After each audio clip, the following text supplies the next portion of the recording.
Това е най-добрият метал търсач за тинейджери и не само.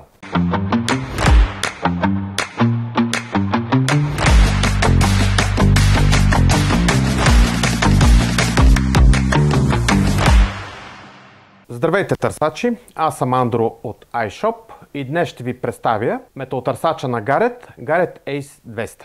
Ще ви покажа какво е съдържанието на апарата в кутията. Апарата идва с закрепена контролна кутия на горната щанга с подлакътник, с две щанги, средна щанга и долна щанга. Те се закрепват посредством щифтове, които се нагласят спрямо вашия ръст. Разбира се, апарата идва и с антена. Антената е 9-инчова, елиптична, кратко ръководство на английски език, но ние от iShop ви предоставяме ръководство на български език. И разбира се, болта.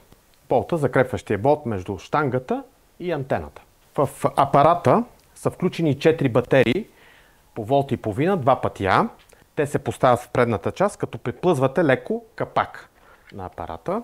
Тяхната издържливост е около 15 часа, но сигурен съм, че ще ги използвате и за по-дълго време. Като се изхъбат, купувате нови.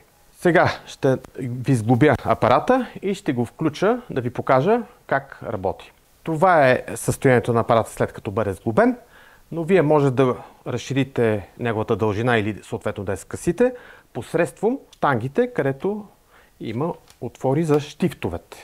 Сега ще ви покажа малко настройки на апарата и какво има на дисплея. Дисплея е интуитивен и лесен за ползване.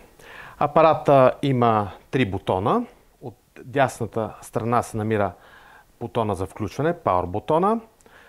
Средният бутон е за чувствителност, Sensitive. И отляво се намира бутона за режимите на търсене. Режимите на търсене са в най-лявата скала на апарата, като най-отгоре се намира бутона, който няма дискриминация или така наречена Zero дискриминация. Тоест търсите на всички метали в земята. Следващия режим е режима за бижута и последния режим е режима за монети.